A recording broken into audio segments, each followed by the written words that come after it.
최근에는 안 나가신다고 그러셨어요. 그런데 다시금 가실 수 있게 됐다는 그분의 말씀 때문에 오히려 제가 은혜를 받았습니다. 그리고 오늘 아침에 제가 한 분으로부터 카톡을 받았는데 그분도 교회에 가겠노라고 그렇게 연락이 왔습니다. 그분은 역시 미네소타에서 만나서 같이 신앙생활을 하셨던 분인데 중직을 맡고 계셨던 분이에요. 이렇게 캘리포니아에 오셔가지고 쉽지 않았었던 것 같아요. 그러나 오늘부터 교회에 갑니다. 이러한 카톡이 와서 정말 감사했습니다. 할렐루야가 아멘, 네, 절로 나오는 그런 순간들이었습니다. 사랑하는 성도 여러분, 여러분들도 아마 한 사람을 예수님께 인도한다는 그 일이 결코 쉽지 않다는 사실을 잘 알고 계실 것입니다. 그러나 그러한 어려움에도 불구하고 복음을 전하는 일은 모든 그리스도인에게 주신 우리 주님의 지상 사명이지요. 사실 우리에게 익숙한 말들, 예수, 그리고 십자가, 구원이라는 말, 이런 것은 우리에게는 익숙하지만 누군가에게는 부담이고 불편한 소리일 수도 있습니다. 그래서 우리는 그 한 영혼 때문에 기도하지요. 그리고 눈물 흘릴 때 있지요. 그리고 때로는 거절당하는 그런 낭패감 속에서 힘들어 하기도 합니다. 근데 여러분, 왜 우리가 복음을 전하는데 그런 복음이 거부당할 때도 있을까요? 그것은 복음이 단순히 기분 좋은 소리를 넘어서 우리 삶의 기준을 흔들고 가치의 방향을 바꾸며 인생의 주인이 누구인지 묻게 하기 때문입니다. 그래서 복음은 틀림없이 기쁜 소식이지만 그러나 동시에 항상 우리의 결단을 요구하기도 하는 것이 복음이지 않습니까? 네. 오늘 우리에게 주신 본문 사도행전 14장이 바로 그 치열한 현장을 잘 보여주고 있습니다. 여기에는 감사와 찬양할 그 성공담만 있는 것은 아닙니다. 회심과 박해가 공존하고 또 기적과 오해가 나란히 등장하며 그리고 우상숭배와 돌 팔매질 속에서도 교회가 세워지는 눈물의 과정이 잘 기록되어 있습니다. 우리는 오늘 말씀을 통해서 복음은 멈추지 않는다. 이것이 오늘 말씀의 제목이죠. 복음은 멈추지 않는다는 진리가 우리의 삶에 어떻게 실제가 되는지 함께 나누고자 합니다. 첫째는 복음은 결단을 요구한다는 이야기가 되겠습니다. 바울과 바나바는 이고니온에 도착하자마자 회당으로 들어갔습니다. 상황은 그들에게 그리 유리해 보이지 않았습니다.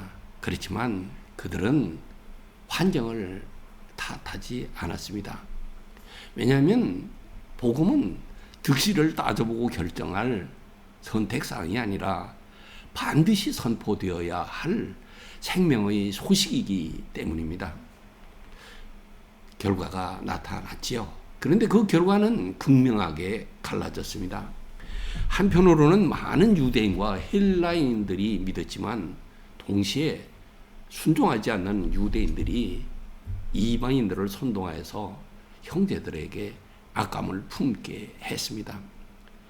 본문 1, 2절을 우리 같이 한번 읽을까요? 예, 이고니온에서 두 사도가 함께 유대인의 회당에 들어가 말하니 유대와 헬라의 허다한 무리가 믿더라. 그러나 순종하지 아니하는 유대인들이 이방인들의 마음을 선동하여 형제들에게 악감을 품게 하거늘. 아멘. 같은 자리에서 같은 복음을 들었음에도 불구하고 누군가는 믿고 또 누군가는 악감을 품습니다. 그렇지만 여러분, 이것이 복음의 본질입니다. 복음은 우리를 모호한 중간지대에 머물게 하지 않습니다. 결국 믿거나 거부하거나 둘 중 하나의 결단을 요구합니다. 예수님도 이런 말씀을 하셨어요. 내가 세상에 화평이 아니라 검을 주러 왔다. 마태복음 10장 34에서 35절에 있는데요. 이 말씀은 복음이 갈등을 만든다는 뜻이 아닙니다. 그것은 진리가 선포될 때 사람들의 마음이 어떻게 반응하는지를 보여주는 것입니다. 세상의 현실을 잘 보여주고 있는 말씀이죠. 그런데 오늘 그 상황에 직면한 바울과 바나바는 어떻게 했습니까? 그들은 도망치지 않았습니다. 오히려 더 오래 머물렀습니다. 3절인데요. 그 원문을 보면은 그 그러므로라는 연결어가 있는 말씀이 3절 말씀입니다. 다시 말해서 반대가 있었기 때문에 그들은 떠난 것이 아니라 반대가 있었기 때문에 그러므로 더 오래 머물며 주를 힘입어 담대히 말했다는 말씀이 3절에 기록되어 있습니다. 여기서 보는 그들의 담대함은 성령의 임재와 또 주님의 권위에 전적으로 의지한 것이었습니다. 그래서 주님은 그들의 손으로 표적과 기사를 행하게 하셨습니다. 그렇지만 그 표적의 목적은 분명한데요. 그것은 그 표적, 기적, 그것에 그치지 아니하고 말씀을 확증하기 위함이었습니다. 아마 여러분들도 잘 아실 거예요. 한 절에 잘 표현되어 있는 말씀이 있는데요. 마가복음 16장 20절입니다. 그것이 그 말씀이 이것을 잘 보여주고 있는데 우리 16장 20절이 아마 있을 거예요. 네, 우리 같이 읽을까요? 제자들이 나가 두루 전파할세 주께서 함께 역사하사 그 따르는 표적으로 말씀을 확실히 증언하시니라. 아멘. 여기 보면 그 따르는 표적으로 말씀을 확실히 증언하시니라.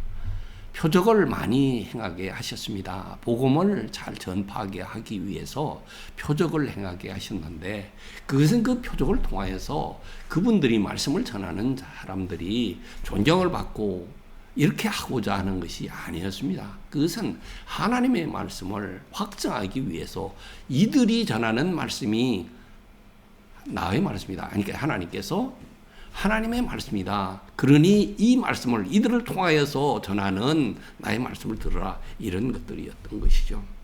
그래서 복음이 중심이 아닐 때 기적은 우상이 될 수 있습니다. 그렇지만 복음이 중심일 때 기적은 복음을 가리키는 표지판 사인이 되는 것이죠. 그러므로 우리가 다시 복음의 중심으로 돌아갈 때 하나님의 능력은 우리가 있는 그 자리에 이 교회 위에 여러분들의 삶 위에 반드시 나타날 줄 믿습니다. 아멘. 네. 그래서 이제 두 번째 살펴볼 것은 말씀은 믿음을 일으킨다는 말씀이 되겠습니다. 우리 읽은 바와 같이 루스드라에는 나면서부터 걷지 못한 사람이 있었습니다. 세상의 기준으로 보면 그의 인생은 이미 한계가 정해진 절망적인 상태였습니다. 그런데 성경은 결정적인 한 장면을 기록합니다. 그가 바울이 말하는 것을 듣고 있다는 말씀입니다. 바울이 말하는 것을 듣고 있다는 말씀입니다. 우리 9절과 10절을 같이 읽을까요? 바울이 말하는 것을 듣거늘 바울이 주목하여 구원받을 만한 믿음이 그에게 있는 것을 보고 큰 소리로 이르되 네 발로 바로 일어서라 하니 그 사람이 일어나 걷는지라. 아멘. 여러분, 이 말씀에서 보는 바와 같이 그 사람, 걷지 못하던 그 사람은 기적을 먼저 본 것이, 기적을 먼저 경험한 것이 아니라 무엇을 먼저 했습니까? 말씀을 먼저 들었지 않습니까? 바로 여기에 믿음의 원리가 있습니다, 여러분. 믿음은 언제나 말씀에서 시작됩니다. 기적은 믿음의 원인이 아니라 바로 믿음의 결과인 것이죠. 그래서 바울은 그런 상황 속에서 그의 말을 듣는 그 사람 속에서 구원받을 만한 믿음이 있는 것을 보았습니다. 그런데 이것은 화려한 지식이 아닙니다. 말씀 앞에 자신을 맡기는 전적인 신뢰였습니다. 그러한 것을 보고 바울이 외치지요. 네 발로 바로 일어서라. 근데 여러분, 평생 걸어본 적이 없는 사람에게 이 명령이 논리적으로 성립이 되겠습니까? 뭐 전혀 안 되는 거죠. 그렇지만 여러분, 믿음은 우리 인간의 논리로 움직이는 것이 아닙니다. 바로 이 사람에게서 볼 수 있는데요. 그가 말씀을 믿고 순종하는 순간 이미 기적이 시작되었습니다. 아마 여러분의 삶에도 여러분을 주저앉게 만드는 절벽 같은 현실이 들어있을 것입니다. 어쩌면 많이 있을 것입니다. 제가 살아온 과정을 보아도, 목회의 과정을 보아도, 아까 목사님도 잠시 말씀을 하셨지만 어쩌면 그러한 과정의 연속이었던 것 같습니다. 그러한 우리에게 주님은 오늘도 말씀하시죠. 일어서라. 다시 시작하라. 두려워하지 말라. 담대하라. 이런 말씀을 하시는 것이에요. 여러분, 이 믿음은 말씀을 듣고 한 걸음을 내딛는 것이 아니겠습니까? 여러분들의 그 담대한 발걸음 위에 주님의 능력이 함께 풍성히 임하시기를 예수님의 이름으로 축복합니다. 아멘. 네, 그리고 세 번째는 제우스와 헤르메스 사건의 교훈 이야기입니다. 이 기적이 일어나지 않았습니까? 그러자 루스드라 사람들은 이제 환호했습니다. 하지만 환호한 그들의 그 반응은 그들의 믿음이 아니라 오해였습니다. 그들은 하나님께 나아가는 대신 자신들이 가진 종교적인 틀 안에서 이 사건을 해석하고 있었던 것입니다. 조금 더 설명드리겠습니다. 여기 이렇게 된 데에 대한 역사적인 배경이 있는데요. 그 제우스와 헤르메스 사건에 대한 것입니다. 그 지역에는 오랫동안 전해 내려오는 전설이 있었다고 해요. 제우스와 헤르메스가 사람의 모습으로 그 마을을 방문했는데 옛날에요. 그 마을 사람들이 그들을 환대하지 않았다고 그랬습니다. 그런데 오로지 아주 그 연세 많으신 노부부 한 분만이 그 제우스와 헤르메스를 환대했다고 그럽니다. 그래서 그 노부부를 제외하고는 그 마을이 몰살을 당했다는 이야기가 그 마을에 전해 내려오고 있었습니다. 그래서 지금 바울과 바나바가 그들에게 왔을 때 그들은 이렇게 생각했을 것입니다. 이번에는 실수하지 말아야지. 이번에는 제대로 섬길 수 있어야지. 이렇게 우리에게 기회를 주신 것은 하나님께서 우리에게 은혜 베푸시는 것일까? 뭐 이런 생각을 했으면 좋았을 텐데 하나님이 안 들어간 상태로 이제 그렇게 된 거예요. 그래서 이것은 믿음이 아니었습니다. 그들은 재앙을 피하고 복을 얻기 위해서 사도들에게 제사하려 한 것이 말씀에 나오고 있지요. 그래서 이것은 그들의 그 행위는 하나님을 사랑하는 예배가 아니라 신을 이용하려는 두려움 섞인 종교성이었던 것이죠. 가끔 우리가 신앙과 종교성 또 예배와 종교성 이런 것들을 가지고 한번 검토하기도 하는데 바로 이 장면에 종교성이 무엇인지를 보여주고 있는 것 같아요. 그러니까 그들을 보고 바울과 바나바는 옷을 찢으며 외칩니다. 우리는 여러분과 같은 사람입니다. 이 헛된 것을 버리고 살아계신 하나님께로 돌아오십시오. 이렇게 외쳤습니다. 사랑하는 성도 여러분, 적어도 우리는 우상 숭배는 하지 않지 않습니까? 뭐 믿음이 흔들리기도 하지만 우리가 우상 숭배까지는 가지 않잖아요. 그렇지만 우리도 가끔은 점검을 해봐야 될 것 같아요. 오늘 말씀을 보면서 또 오늘 말씀을 들으면서 그런 것 같습니다. 왜냐하면 우상 숭배는 단순히 다른 신의 이름을 부르는 것만이 아니라는 것이죠. 하나님을 내 두려움을 해결해 주는 존재로 또 내 욕망을 채워주는 수단으로 대할 때 그것이 곧 우상 숭배가 될 수 있다는 것을 오늘 이들의 그 제사하려 하는 그런 모습 속에서 볼 수 있습니다. 그렇습니다. 복음은 하나님을 우리 수준으로 우리의 필요에 따라 그렇게 끌어내리고 또 어찌 보면 이런 말이 합당할지 모르겠습니다만은 우리의 편의대로 이용하려는 그러한 분이 아닙니다. 대신 복음은 우리를 하나님의 뜻과 주권 앞으로 이끌게 하는 능력인 것이죠. 여러분, 기적보다 더 중요한 것은 그 기적을 통해 그 기적 속에 계시는 하나님을 바라보는 것에 있지 않겠습니까? 그렇습니다. 복음은 우상을 만드는 힘이 아닙니다. 우리 안의 우상을 깨뜨리는 하나님의 능력을 우리가 다 기억해야 할 줄 믿습니다. 아멘. 로마서 1장 16절이 이것을 잘 말하고 있어요. 네, 우리 같이 읽을까요? 내가 복음을 부끄러워하지 아니하노니 이 복음은 모든 믿는 자에게 구원을 주시는 하나님의 능력이 됩니다. 먼저는 유대인에게요, 그리고 헬라인에게로 오라. 아멘. 네, 하나님의 복음은 우리가 듣고 또 우리가 우리의 삶 속에 녹여드리고 또 우리가 전하고자 하는 그 복음은 바로 우리에게 주시는 하나님의 능력이라는 것을 우리에게 잘 말해주고 있습니다. 여러분들도 이런 말씀 기억하면서 날마다 말씀을 묵상하시기 바랍니다. 말씀으로 교훈 받으시기 바랍니다.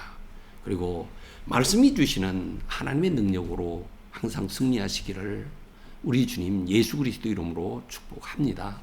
아멘. 네, 그리고 네 번째는 우리를 다시 일으키는 복음 이야기입니다. 이 군중의 태도가 순식간에 바뀝니다. 조금 전까지 신처럼 떠받들던 그 바울에게 어떻게 했느냐면 돌을 던졌습니다. 근데 그냥 겁주려고 했던 것이 아니에요. 진짜로 죽이려고 했던 것 같습니다.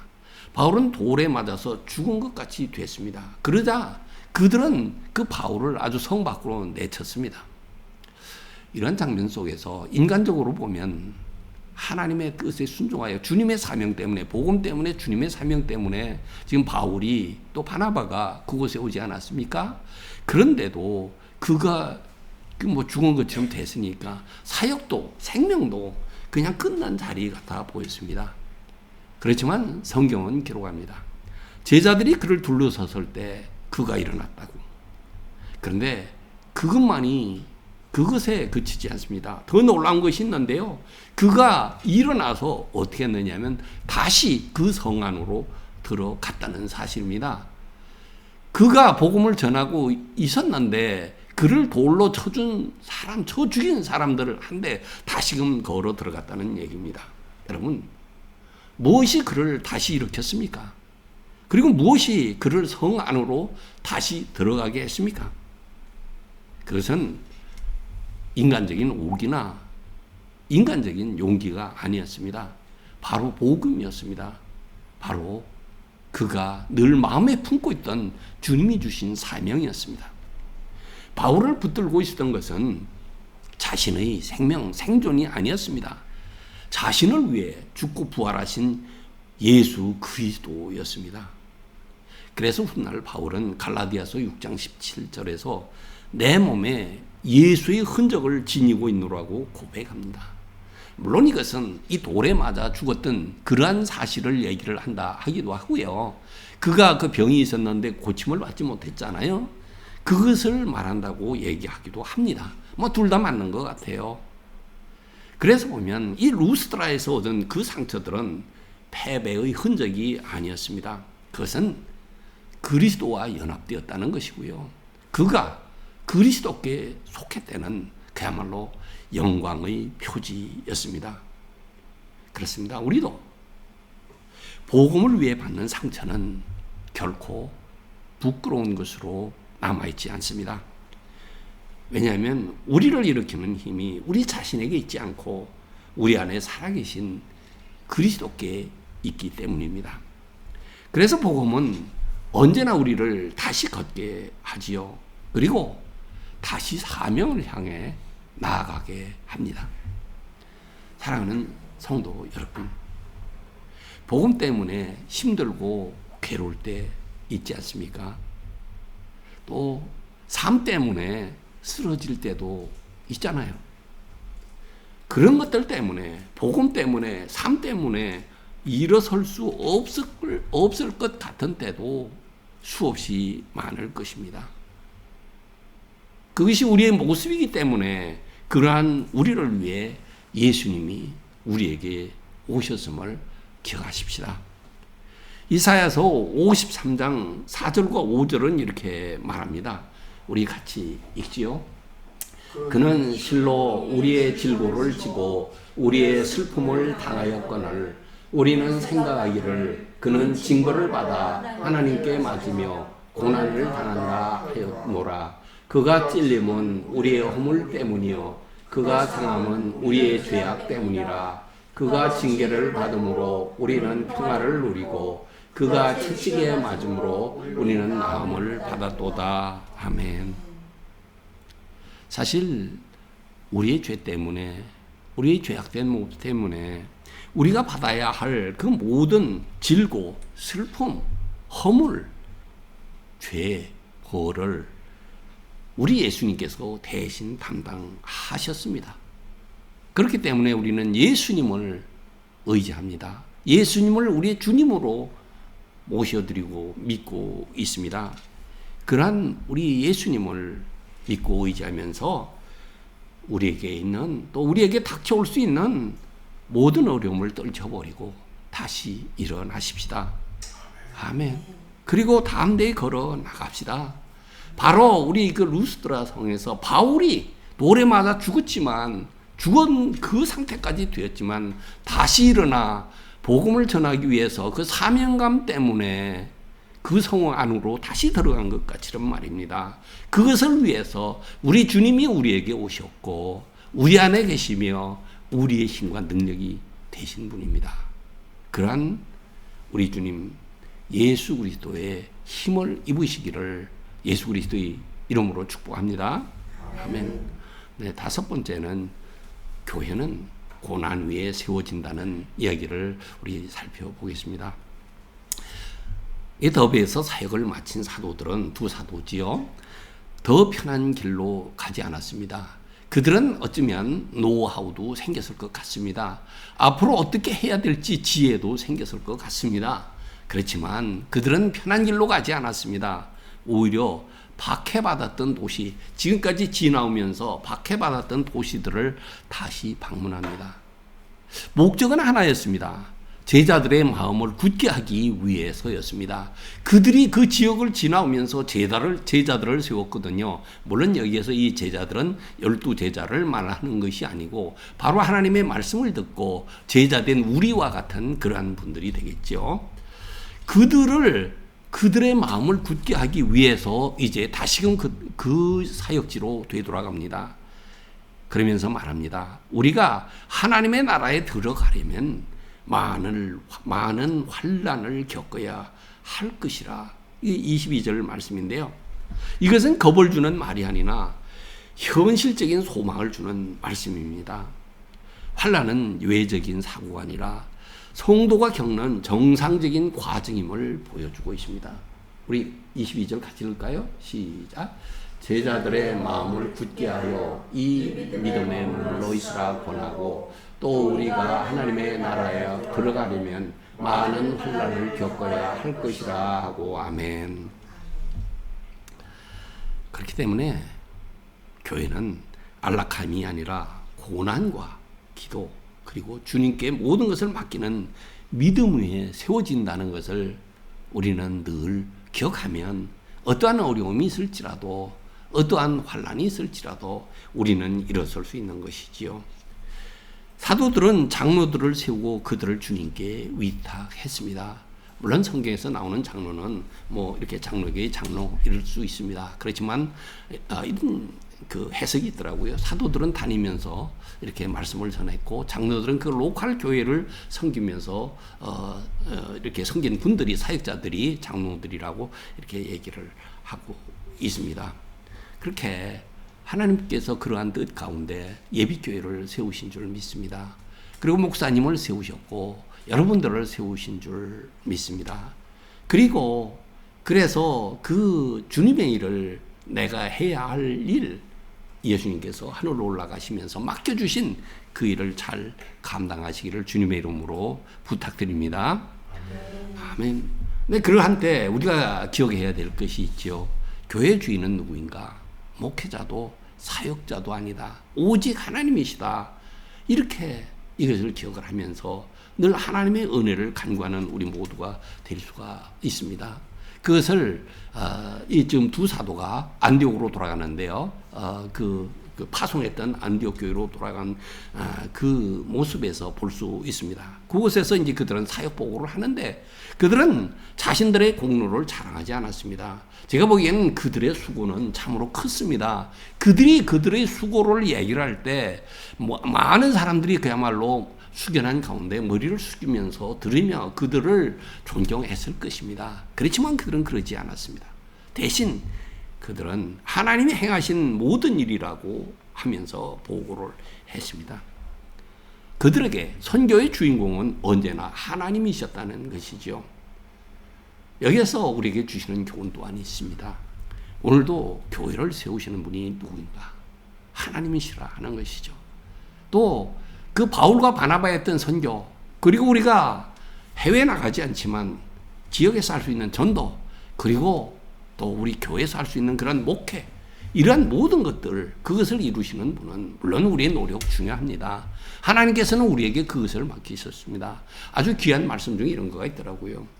은혜의 반대는 무엇일 것 같습니까? 은혜의 반대는 노력이 아니라 공로라는 거예요. 다시 말하면 우리가 우리의 공로를 자랑하는 것은 은혜에 반대되는 것이지만 하나님께서는 그분의 일을 우리에게 맡겨주셨기 때문에 그 일을 행하기 위해서 우리가 우리의 노력을, 최대한의 노력을 다해야 한다는 것이죠.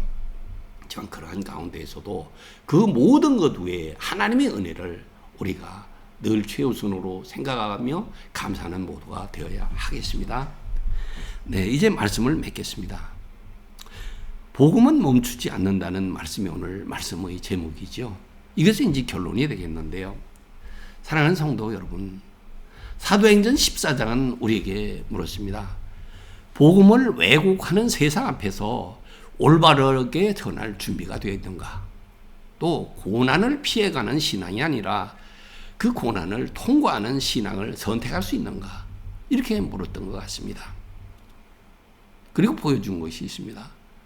복음은 사람들의 반대 앞에서도 또 우상으로 오해받던 자리에서도 돌에 맞아 쓰러진 자리에서도 멈추지 않았습니다.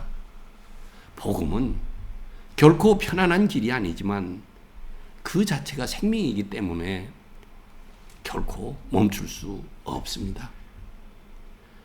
사랑하는 성도 여러분, 이제 주님의 힘으로 굳게 서십시오. 말씀을 붙드십시오. 고난이 앞을 가로막을지라도 여러분들께서 지금까지 그래왔듯이 앞으로도 영원토록 순종의 발걸음을 멈추지 마시기를 부탁드립니다. 아멘. 성령님께서 여러분들과 함께 하시며 필요한 힘과 능력을 날마다 풍성히 더하여 주시기를 우리 주님 예수 그리스도 이름으로 축복합니다. 아멘. 기도하겠습니다. 하나님 아버지, 오늘 들려주신 말씀이 우리의 머리에 지식에 머물지 않고 우리의 믿음과 삶이 되게 하옵소서. 고난의 자리에서도 하나님 나라를 바라보는 흔들리지 않는 소망을 주옵소서. 아멘. 복음이 멈추지 않듯이 우리의 순종도 멈추지 않게 하시고 주께서 이루시는 복음의 역사에 기쁨으로 동참하게 하옵소서. 우리 주님 예수 그리스도 이름으로 기도하옵나이다. 아멘.